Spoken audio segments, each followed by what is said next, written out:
o nosso maior adversário, e é importante gravar vídeos e estudar seu maior adversário. O nosso maior adversário, tá? Ele se encontra num momento estranho, porque ele não consegue renovar seus quadros e não deixa de ser bastante importante que seu principal líder ainda seja Lula. Lula, que 40 anos atrás participava da fundação do Partido dos Trabalhadores, como um líder sindical, uma pessoa capaz de mobilizar as massas, e ele as mobilizou à época, mesmo sendo pilantra, né? Mesmo trocando, vamos dizer, o apoio lá dos grevistas por alguma grana, algum tipo de apoio ali dos empresários. Mas Lula era um líder popular legítimo, ascendeu ao poder depois de tentar várias vezes, e o PT criou uma forma própria de governar e uma forma própria de tornar a esquerda viável no Brasil, porque nunca um projeto de esquerda tinha se tornado viável para valer com força, se assumindo como esquerda, se assumindo em seus eventos, em seus documentos, em seus congressos como socialista. E o PT foi capaz de fazer isso. E resta aquela pergunta, né? Olhando esse histórico, olhando a formação, os intelectuais que estiveram presentes, o que tornou esse partido tão pujante? Não é possível a gente chegar aqui e negar que o PT não é o maior partido do Brasil e não é o mais importante ente político do Brasil ainda hoje. Você que tá vendo esse vídeo aqui, provavelmente é uma pessoa que se identifica com o campo do centro ou com o campo da direita. Dentro do campo da direita você pode ser um liberal, um conservador bolsonarista, um reacionário, um anarcocapitalista.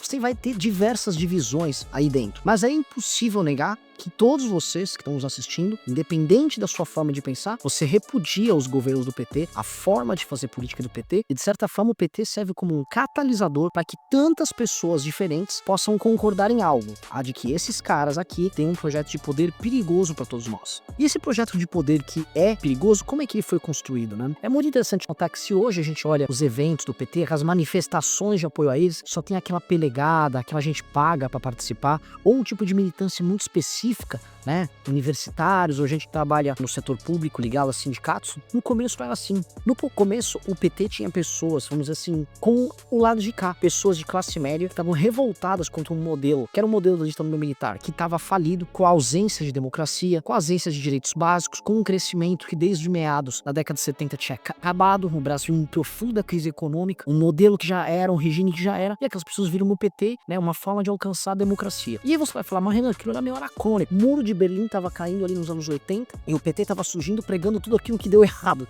Mas nós éramos muito caudatários. Sempre fomos muito caudatários de movimentos políticos. Então, o que estava acontecendo na Europa, na verdade, só veio acontecendo no Brasil décadas depois, né? Então, o processo se acelerou com o tempo a ponto de hoje o Brasil ser vanguarda em política, né? Ele tá alguns passos à frente de outros países. Mas a época não. E a época você tinha essas pessoas pegando bandeiras e indo fazer campanha pro PT na rua. O que vocês viram na campanha do Bolsonaro, por exemplo, o que eu vi na campanha do Kim, do Arthur, gente espontaneamente indo pra rua panfletar, você tinha as campanhas do PT, professores, até empresários você tinha. E com o tempo, conforme o projeto de poder do PT foi sendo levado a cabo, né, quando o PT foi chegando nas suas primeiras prefeituras, os primeiros escândalos de corrupção surgiram, ele foi tendo que ceder num discurso ético. E não tô falando aqui que eles não pressupunham a corrupção como instrumento, tá? Eles sempre foram extremamente pragmáticos, mas o discurso deles era outra coisa, e eles cativavam as pessoas com esta outra coisa. E eles foram perdendo, né? A morte do Sérgio Daniel, né, revelou, né, uma estrutura de poder baseada na captação de dinheiro através de empresas públicas, máfias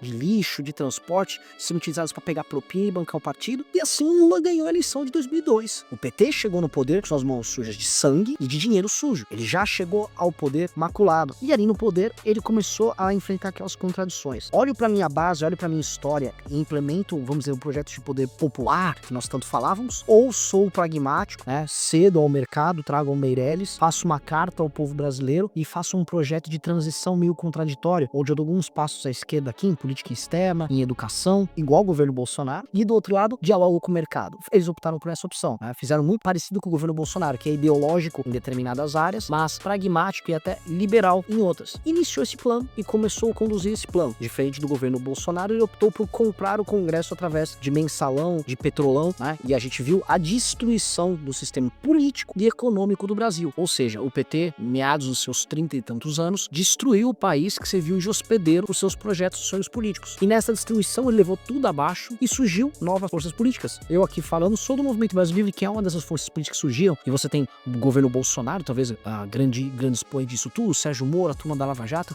influenciadores, youtubers, todo mundo surgiu muito em decorrência do fracasso desse projeto deles. E hoje, quando eu coloco que eles são a nêmesis de todos todos nós, é porque muito do que nós fazemos ainda, por não ser organizado, por não ter um trabalho sério, por ter muito oportunista, não é sólido o suficiente para falar há uma força no campo da direita capaz de derrotar politicamente, né, não só eleitoralmente, porque são coisas diferentes, o projeto do PT. Não é. O projeto do PT ainda é mais sólido, né? Vai desde as raízes que eles têm aqui, internacionalmente, a gente vê a Petra no Oscar com um filme completamente fraudulento, perdendo, mas estando lá. A gente vê o poder deles dentro da imprensa, o poder deles dentro de diversas instituições do judiciário, tanto no Supremo quanto nas primeiras instâncias. Eles são extremamente poderosos ainda. Ainda é o maior projeto de poder do Brasil. Mas o que eu posso dizer é o seguinte, além de eles estarem com a marca queimada, com a fama queimada, a reflexão que eu deixo pra vocês é a seguinte: o PT, ao se escorar tanto no Lula, um líder que basicamente foi forjado nos anos 70, ele não rejuvenesceu. Ele ainda tem governadores do Nordeste, mas eles não conseguem ser líderes nacionais. O PT não tem líderes nacionais e seu projeto ainda depende muito do Lula. É um projeto ancorado profundamente no Lula. E esse projeto, novamente, o projeto dessa geração dos baby boomers, da geração dos anos 60,